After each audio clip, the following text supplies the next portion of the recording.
This is the Mariners POSTCAST, your instant game reaction for the Seattle Mariners.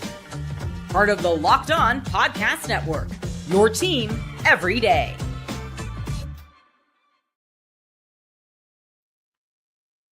That was another fun one. It wasn't quite as fun as yesterday. Well, depends. Are you someone who likes It's a Small World, or are you someone who likes to be on those adventurous rides? If you like being on those adventurous rides, this is a game for you. My name is Chris Crawford, solo again. Anders is enjoying his time off, I hope.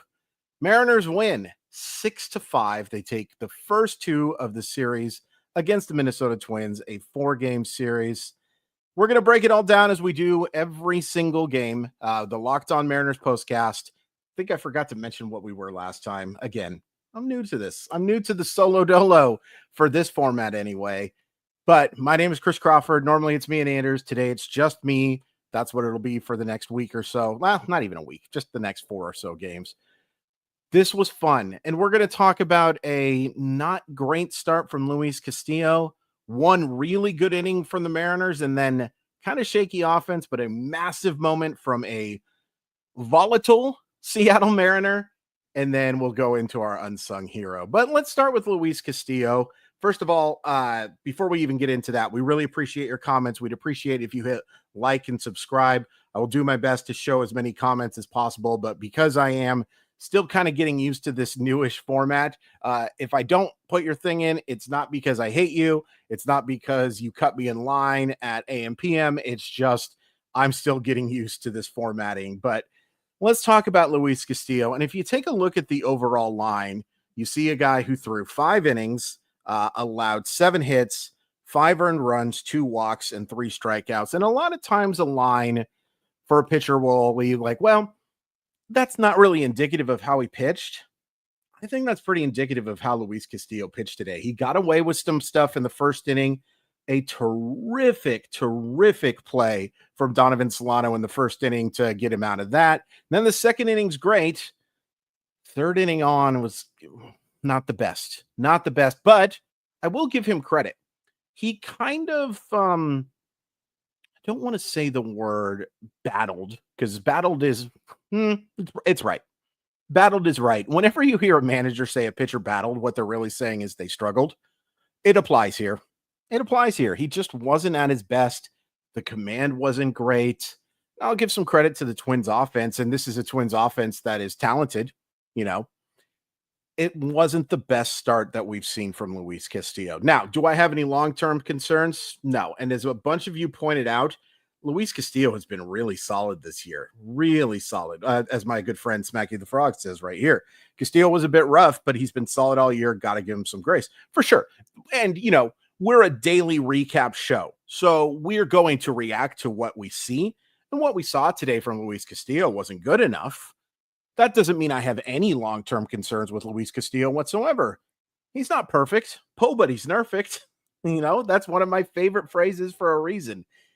He didn't pitch at his best. That doesn't mean that Luis Castillo doesn't get the job done the overwhelming majority of the time. He just didn't have his best command. He was just missing 2. Just a little bit off. And, you know, that double by Wallner was a nice piece of hitting. He does get the huge out. I think that inning could have been even bigger if not for our good friend Ty France doing something that Ty France has done a lot, hitting into double plays. But he gets that double play. Imagine what happens if that guy gets on. If France gets on in that double, we're talking about a massive inning. So that was a big play. And kudos to him for that. Yes, he gives up the 2-run double afterwards. The rest of the pitching, I could go on and on about how fantastic this bullpen was today. Gabe Spire, fantastic job. Does give up the hit, but does an outstanding job of working around it. Carlos Vargas, an inning and a third. Yeah, he gives up the walk, and he doesn't strike anybody out. That stuff looked so good. I thought Goldsmith brought it up perfectly. The ball was just jumping out of his arm today, and it was so difficult for them to pick up. Like, that's just a really solid job by a really solid reliever. It's a really interesting thing. And I know I say really too much, by the way. It's something I'm working on. It was an excellent job by Carlos Vargas, but let's talk about Andres Munoz and Matt Brash. because, first of all, kudos to Daniel Wilson, as my good buddy Parasocial Andy brings up. Kudos to him for bringing in Andres Munoz in the 8th inning rather than waiting for the 9th. That was the game. You had to go get your best reliever there, and there was no, as Brent points out right here, no rest from either one of them, and that was great to see. You know, you always get a little worried when you have a reliever not pitch for a while. Didn't affect them whatsoever. Didn't affect them whatsoever, but it was absolutely the right call to use Munoz in that situation. Don't save him for a situation that may not exist. Go get him and face that part of the lineup. And he was fantastic. Now, Brash doesn't have to face as tough of a lineup. He doesn't have to face as quality of hitters that Munoz does. That doesn't mean that wasn't a huge situation. You pitch in a one-run game in the 9th inning, you got to be at your best, and he looked fantastic. I have no doubt in my mind that Matt Brash can be a closer in the MLB level. There's no doubt in my mind. There shouldn't be any doubt in anyone's mind whether or not Matt Brash can be one of the best relievers in baseball.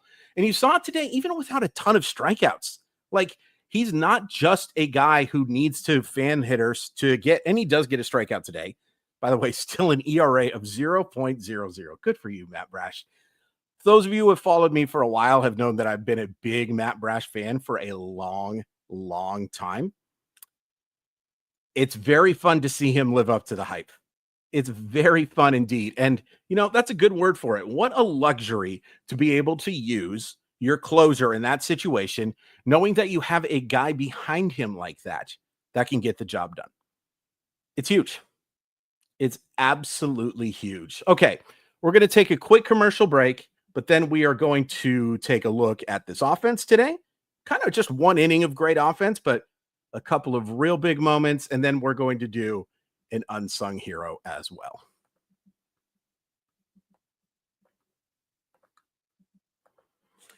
Guys, you probably have heard of Viagra, or Cialis. Maybe you've even tried them, but if you're looking for something beyond the usual pill, it's time to meet Rougiette Ready. Rougiette Ready is a next-gen prescription treatment designed to amplify arousal in the brain and boost blood flow. Unlike the usual pills that can take hours, Rougiette's 3-in-1 formula dissolves under your tongue and kicks in fast, on average in 15 minutes. Effects can last up to 36 hours, so you can stay confident and in control when the moment is right. If those traditional options haven't worked, Rougiette might be the answer. Over 150,000 men have already made the switch. Head to Rougiette.com/LockedOnMLB and use code LockedOnMLB to get 15% off today. That's RUGIET.com/LockedOnMLB and use code LockedOnMLB to get 15% off. And we also thank our sponsor, Monarch Money. Ever wish managing your money felt easier? With Monarch Money, it can. Whether you're growing your savings or planning a big purchase, Monarch puts you in the driver's seat. It's like having your own personal CFO, giving you full visibility and control over your finances. Monarch Money is more than a budgeting app. It is a complete financial command center. You can track all your accounts, investments, and spending in one place. So in addition to managing your money, you're also building wealth. It's the fact that you can do everything at once for me. Like, it's not just one app for one thing. It's the fact that you can multitask. And I'm not a very bright man, so the ability to be able to do whatever I need through one app is a big thing for me. Take control of your finances with Monarch Money. Use code LockedOnMLB.com at MonarchMoney.com for 50% off your first order. That's MonarchMoney.com, code LockedOnMLB for half off your first order. It's a pretty good deal, in my humble estimation.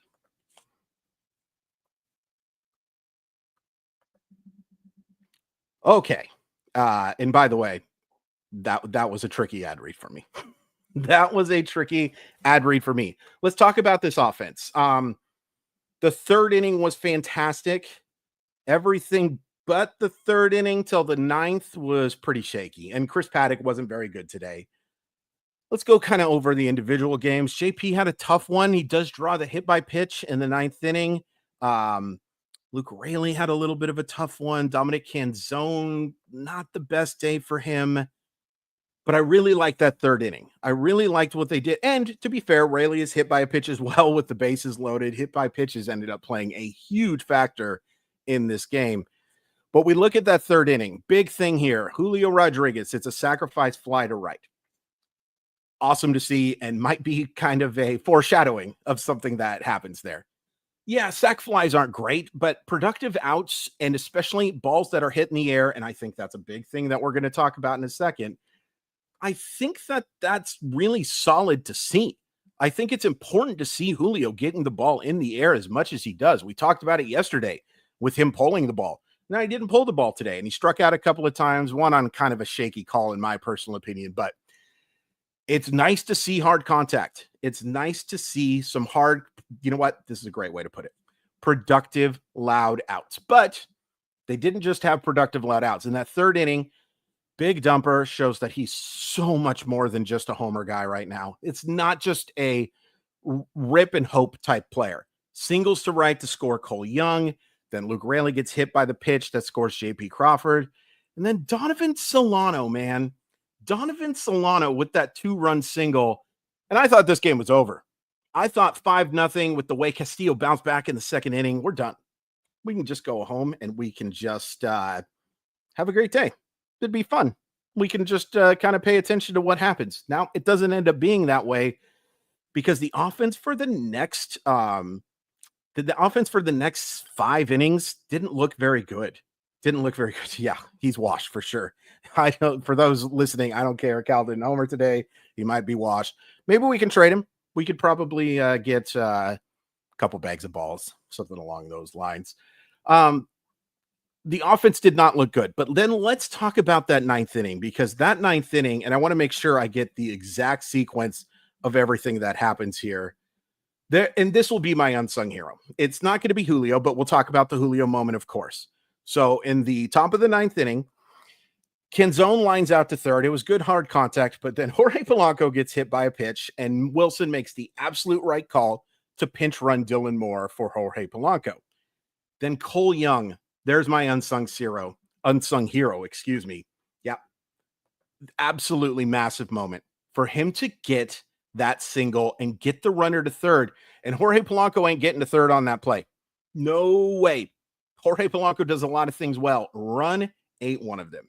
Running is not his strength. And yeah, rips that baseball up the middle. Then JP Crawford gets hit.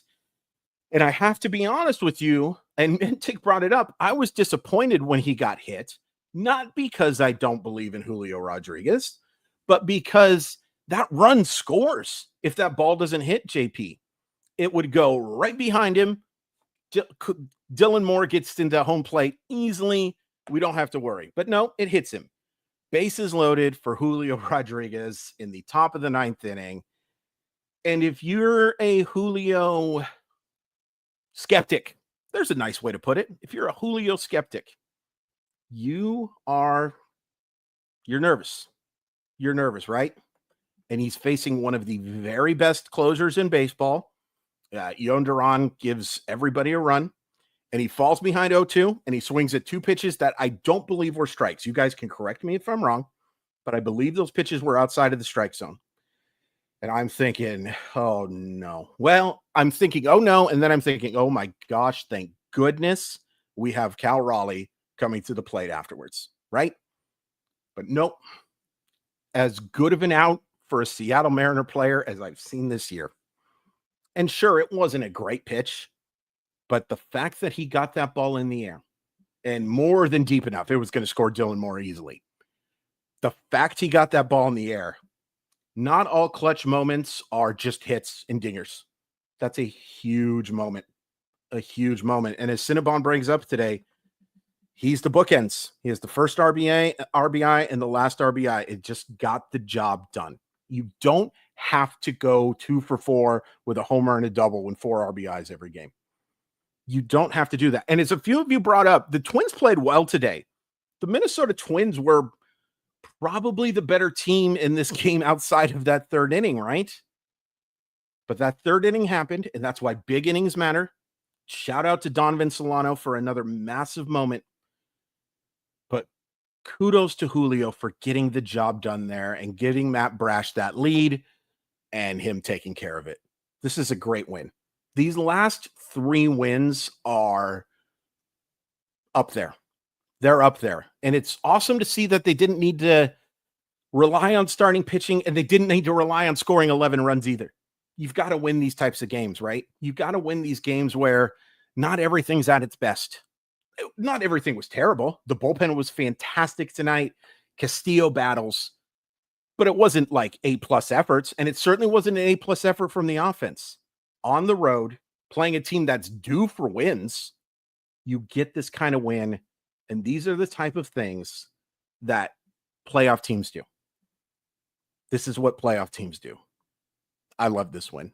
I'd also love, again, if you would hit like. If you haven't subscribed yet, please do. Make sure you're checking out Ty and Colby every single weekday. They do such a fantastic job. Trade deadline's coming up. They're going to be talking about a bunch of that stuff, but just the everyday stuff they're excellent at. And me and Anders do a pretty good job, I guess, at doing the recaps as well. Somebody said some really nice things about me as a host, by the way. Really love that. Really love that. There's another nice thing. We love you, Chris. Locked on Mariners is a great show. We love it. We love it. I have had an absolute blast over this first month. I'll leave you with a shorter one. But yeah, this was a great win, and you guys enjoy the rest of your day.